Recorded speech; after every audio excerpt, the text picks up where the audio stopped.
चला तर मैत्रिणींनो, आज गावाकडच्या पद्धतीचा पारंपरिक आणि पौष्टिक असा गरमागरम पदार्थ बनवूयात. कारण सध्याला हिवाळ्याचे दिवस आहे, तर शरीराला भरपूर सारी ऊर्जा देणारे गरमागरम पदार्थ खायलाच हवे. नमस्कार, मी तेजश्री खाद्यप्रेमी या यूट्यूब चॅनलमध्ये तुम्हा सर्वांचं खूप खूप खूप मनापासून स्वागत करते. आज आपण बनवतोय भरपूर साऱ्या भाज्या वापरून बाजरीच्या पिठाचे, याला तुम्ही उंडे देखील म्हणू शकता, जे अतिशय पौष्टिक आहे. आणि जर तुम्हाला स्ट्रीट स्टाईल फूड आवडत असेल तर ही रेसिपी खास आहे. चला तर मग लगेचच हिवाळा विशेष या दमदमीत पौष्टिक रेसिपीला सुरुवात करूयात. त्यासाठी आपल्याला 3 प्रकारच्या पिठांचा वापर करावा लागणार आहे. तर आजची ही रेसिपी साधारणतः 4 व्यक्तींकरिताची आहे. त्यासाठी सर्वात जास्त प्रमाणात आपल्याला लागणार आहे बाजरीचं पीठ. तर साधारणतः 1 कप घेतलंय. आता याच कपाने अर्धा कप घेऊयात बेसन पीठ. आपलं रेग्युलरचंच बेसन पीठ आहे. यामुळे तयार होणारा पदार्थ मस्त असा खमंग खुसखुशीत होतो आणि त्याचसोबत भरपूर सारा प्रोटीनने परिपूर्ण असेल. आता या संपूर्ण पिठांना हलकीशी बाइंडिंग येण्याकरिता घेऊयात फक्त पाव कप गव्हाचं पीठ. गव्हाचं पीठ सर्वात कमी असावं. 3ही पिठं घेतलेत. आता घालूयात चवीनुसार मीठ आणि साधारणतः 2 चमचे तेल. तेलामुळे पदार्थ छान असा खुसखुशीत होईल, चिकट होणार नाही. पाव चमचा हळद, 1 चमचा लाल तिखट किंवा हिरव्या मिरचीची पेस्टही घालू शकता. 1 चमचा धना पावडर घातली. धना पावडर घालणं पूर्णतः ऑप्शनल आहे, कारण आपण थोडेसे अख्खे धणे देखील घालणार आहोत. संपूर्ण जिन्नस व्यवस्थित मिक्स करून घेऊयात, जेणेकरून तेल एकसारखं संपूर्ण पिठाला लागेल आणि त्यासोबत मीठही व्यवस्थित मिक्स होईल. संपूर्ण साहित्य मिक्स झालं. आता घालूयात फक्त चिमूटभर खाण्याचा सोडा. रेग्युलरचाच खाण्याचा सोडा आहे, जो भज्यांना वापरतो तो. सोडा वापरल्यामुळे पदार्थाला छान अशी हलकीशी जाळी पडते. पण जर तुम्हाला नसेल घालायचा, नाही घेतला, स्किप केला तरी देखील चालेल. आता याचसोबत घालणार आहोत 1 वाटी बारीक चिरलेली मेथीची पाने, थोडीशी कोथिंबीर आणि अर्धा वाटी भिजवलेली हरभरा डाळ. थंडीचे दिवस आहे तर 1 चमचा पांढरे तीळ, अर्धा चमचा जिरे, पाव चमचा ओवा आणि थोडासा बारीक चिरलेला कांदा. यासोबत 2 चमचे हातावरच क्रश करून घेतलेले धणे देखील घातले. घेतलेली संपूर्ण जिन्नस या पिठामध्येच घालूयात. आता यामध्ये ना तुम्ही वेगवेगळ्या प्रकारच्या भाज्यांचाही वापर करू शकता, जसं पालक असेल, कांद्याची पात असेल. यामुळे आपला पदार्थ आणखी जास्त पौष्टिकही होईल आणि जर तुमची मुलं पालेभाज्या खात नसतील तर या पद्धतीमुळे ते खाल्ले देखील जातील. आता यामध्ये थोडं थोडं करत पाणी घालूयात आणि घट्टसर कणिक भिजवून घेऊयात.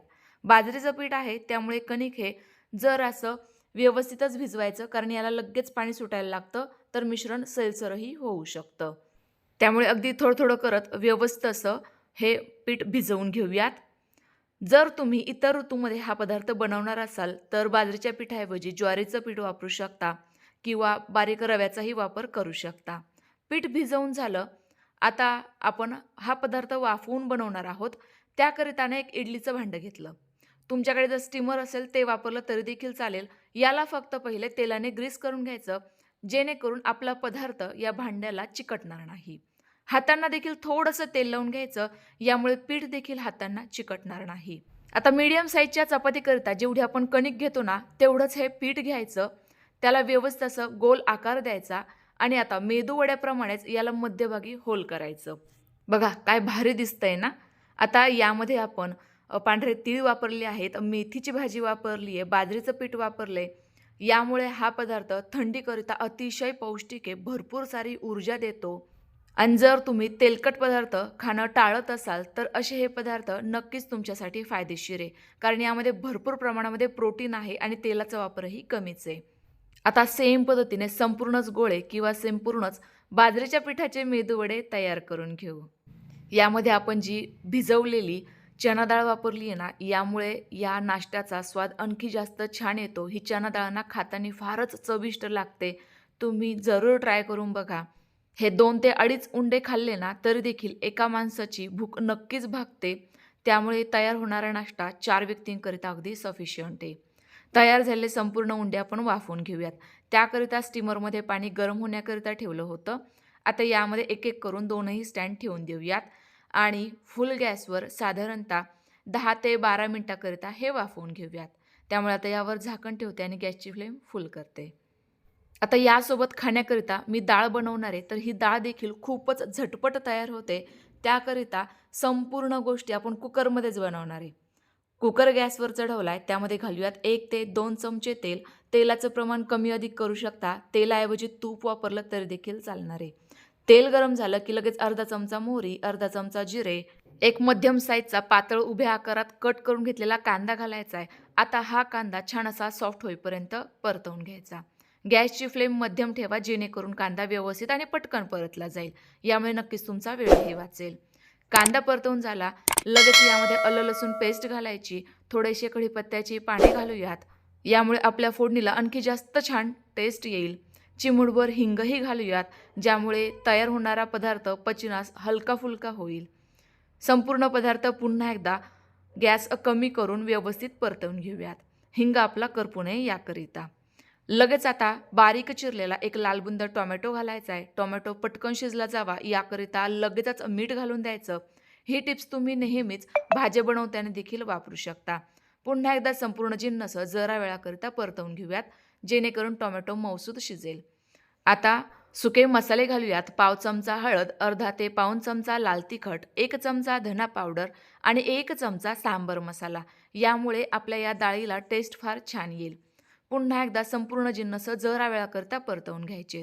तर बघा आपल्या या फोडणीला काय सुरेख असा रंग आलाय. आता लगेच यामध्ये स्वच्छ धुवून घेतलेल्या डाळी घालूयात. तर मी या ठिकाणी 4 प्रकारच्या डाळींचा वापर केलाय. 2 चमचे मुगाची डाळ, 3 चमचे तुरीची डाळ, 2 चमचे भिजवलेली चणा डाळ आणि 2च चमचे मसूर डाळ.